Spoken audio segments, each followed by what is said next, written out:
Bonjour à tous et à toutes et bienvenue sur notre chaîne. Aujourd'hui, je vais vous raconter 3 histoires vécues par des utilisateurs Reddit et vous emmener dans un monde où l'étrange rencontre le quotidien et où les secrets les plus sombres se cachent souvent dans l'ombre. Imaginez rentrer chez vous, seul, et découvrir que quelque chose ou quelqu'un d'invisible partage votre espace. C'est l'histoire qui est arrivée à Léa. Et que diriez-vous de vous aventurer dans une forêt maudite où chaque pas pourrait être le dernier? Nolan, lui, il a osé. Mais à quel prix? Ou encore Sydney, qui pensait passer une soirée tranquille jusqu'à ce que les murmures de l'obscurité lui révèlent une réalité horrifiante. Êtes-vous prêt à découvrir ces histoires où la peur rencontre l'incroyable? Ces témoignages pourraient bien vous faire voir les choses différemment. Et qui sait peut-être que vous ne regarderez plus jamais votre quotidien de la même façon. N'oubliez pas de liker, commenter et vous abonner pour ne rater aucune de nos prochaines histoires. Mais pour aujourd'hui, l'aventure commence maintenant.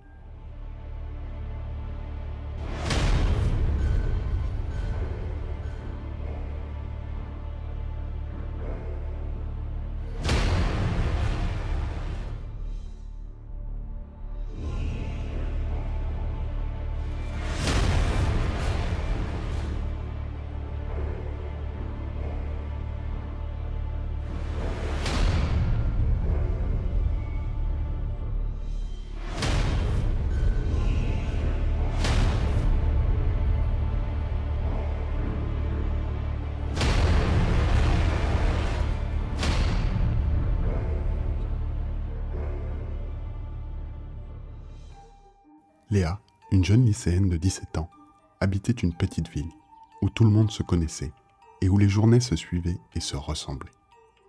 Après ses cours, elle prenait le bus pour rentrer chez elle, un trajet qu'elle connaissait par cœur et qui lui permettait de décompresser après de longues heures d'études. Ce jour-là, le bus était plus lent que d'habitude, la laissant impatiente de retrouver le confort et la tranquillité de sa maison. En arrivant, elle poussa un soupir de soulagement en franchissant le seuil de sa porte. Elle se laissa tomber sur le canapé du salon, prête à se plonger dans l'univers de sa série préférée, un petit rituel qui l'aidait à oublier le stress de l'école. Mais cette soirée qui s'annonçait si ordinaire prit une tournure inattendue.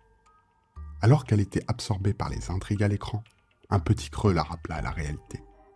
Elle se leva et se dirigea vers la cuisine, un espace habituellement accueillant et familier. Pourtant, avant même d'atteindre l'interrupteur pour éclairer la pièce, elle entendit un bruit étrange venant de sa chambre. Curieuse mais aussi légèrement anxieuse, elle s'approcha de la porte entr'ouverte, le cœur battant d'appréhension. Ce qu'elle vit à travers l'entrebâillement la pétrifia sur place. Une ombre imposante, celle d'un homme portant un chapeau, se tenait immobile dans l'obscurité de sa chambre. Prise de panique, elle alluma et éteignit la lumière dans un geste précipité. Et l'ombre disparut, comme si elle n'avait été qu'une illusion, laissant derrière elle un froid glacial et une atmosphère lourde de silence. Terrifiée et ne sachant vers qui se tourner, Léa composa le numéro de sa meilleure amie Chloé, qui habitait à quelques rues de là. Comprenant immédiatement la gravité de la situation, Chloé arriva en quelques minutes, prête à soutenir son amie. Mais en pénétrant dans la maison, elle ressentit elle aussi cette atmosphère oppressante et aperçut brièvement la même ombre menaçante. Les deux amies se blottirent l'une contre l'autre, attendant avec impatience le retour de la mère de Léa. Lorsque cette dernière arriva enfin, elle trouva les deux jeunes filles en proie à une peur indescriptible. Malgré leurs explications désespérées, la mère de Léa resta sceptique, mettant leur terreur sur le compte de l'imagination fertile typique de l'adolescence. Cependant, Léa et Chloé savaient ce qu'elles avaient vu et ressenti. Cette expérience mystérieuse les rapprocha, tissant entre elles un lien fort, scellé par un secret commun. Dès lors, elles ne virent plus jamais leur environnement de la même manière, percevant des mystères et des menaces dans les moindres recoins de leur quotidien. Même si la vie continua, le souvenir de cette ombre, de cet homme au chapeau, restera gravé dans leur mémoire. Un rappel constant que derrière la normalité peut se cacher l'inexplicable, transformant une simple soirée en un moment qui défie la réalité elle-même.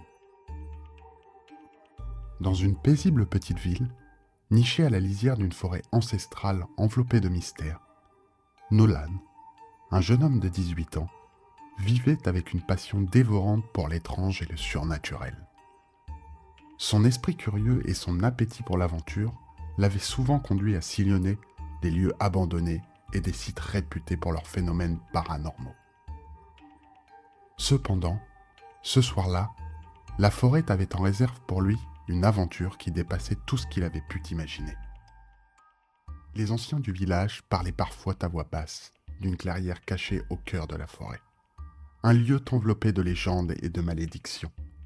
Intrigué par ces récits et mu par une soif insatiable de découvrir la vérité derrière les mythes, Nolan prit sa lampe torche et s'aventura dans l'obscurité, son cœur battant d'excitation et d'une pointe d'appréhension. À mesure qu'il s'enfonçait dans le cœur sombre de la forêt, l'air devenait plus frais, plus dense, comme si la nature elle-même retenait son souffle. Les bruits familiers de la faune nocturne se transformaient peu à peu en une mélodie étrange, presque menaçante. Des chuchotements indéfinissables flottaient autour de lui, et à chaque craquement sous ses pieds résonnait comme un avertissement. La forêt semblait vivre, respirer, et observer chaque mouvement de Nolan. Les arbres avec leurs branches tortueuses formaient des silhouettes fantomatiques, et le vent apportait des murmures qui semblaient porter des messages inconnus. Nolan, malgré la peur qui commençait à s'insinuer en lui, était poussé en avant par un désir ardent de révéler les secrets de la clairière maudite. Quand il atteignit enfin son objectif, la clairière se révéla à lui, dans une lumière lunaire éthérée, exposant une scène qui glaça son sang. Une figure sombre, immense et menaçante se tenait immobile en son centre. Cette entité drapée de ténèbres portait un chapeau ancien et dégageait une aura qui faisait frissonner l'air même autour d'elle. Les arbres entourant la clairière paraissaient former un cercle, comme des gardiens veillant sur un sanctuaire ancien et sacré. Les feuilles bruissaient d'un chuchotement incessant, et le vent charriait des échos de voix lointaines. Alors que la silhouette commença à se mouvoir vers lui, révélant des traits déformés et des yeux d'un rouge ardent, Nolan comprit qu'il se tenait devant l'esprit de la forêt, un être ancien et puissant, peu enclin à pardonner l'intrusion. Terrifié mais incapable de détourner le regard, Nolan sentit les racines se tordre et s'élever du sol, l'enlaçant dans une étreinte inexorable. Une voix profonde émanant de la créature ou de la forêt elle-même résonna autour de lui, prononçant des mots qui scellaient son destin. Bienvenue dans l'éternité, Nolan. Les jours s'écoulèrent et aucune trace de Nolan ne fut retrouvée. Les habitants du village commencèrent à murmurer sur son sort, certains évoquant même l'antique malédiction de la clairière. Sa disparition devint une légende, un avertissement pour ceux attirés par les ténèbres qui se lovent au cœur des bois. Maintenant, lorsque la lune éclaire le chemin à travers les arbres, on peut encore entendre le nom de Nolan murmuré par le vent. Rappel des dangers qui guettent ceux qui osent défier les mystères ancestraux de la nature. Son histoire transmise de bouche à oreille continue de hanter les esprits. Dans une bourgade paisible, où les journées s'écoulent doucement et sans surprise, Sydney, une jeune fille de 15 ans, vivait une expérience tranquille, ponctuée par la routine des cours et des retours à la maison. Depuis un an, elle se retrouvait régulièrement seule le soir, ses parents étant souvent occupés par leur travail. Ces moments de solitude n'étaient pas désagréables pour Sydney, qui y trouvait une forme de liberté. Cependant, la maison semblait parfois prendre vie, avec ses bruits et ses murmures, comme si les murs et les planches racontaient leur propre histoire. Mais une nuit, tout semblait différent, plus intense, plus lourd. L'atmosphère avait changé dès que Sydney avait vu la porte entrebâillée après le départ de son ami. Cette porte qu'elle était certaine d'avoir fermée introduisait un sentiment d'intrusion dans son refuge personnel. Son chat, d'habitude si indifférent et calme, manifestait une inquiétude inhabituelle, renforçant l'atmosphère étrange qui enveloppait la maison. Au fur et à mesure que les heures défilaient, les bruits habituels de la maison prenaient une dimension nouvelle, plus menaçante. Des grincements se faisaient entendre, non plus comme le simple fait d'une vieille bâtisse, mais comme si quelqu'un marchait à pas feutrés dans les couloirs. Le détecteur de mouvement normalement si rassurant s'activait à vide, projetant des ombres dansantes sur les murs, transformant chaque recoin en une potentielle cachette d'ombre. Prise d'angoisse grandissante, Sydney s'était réfugiée dans sa chambre, barricadant la porte et cherchant du réconfort au téléphone avec un ami.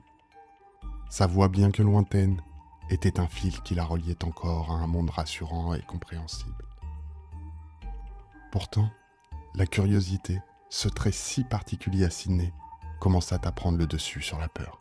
Armée de son courage et d'une lampe torche, elle décida d'affronter l'inconnu.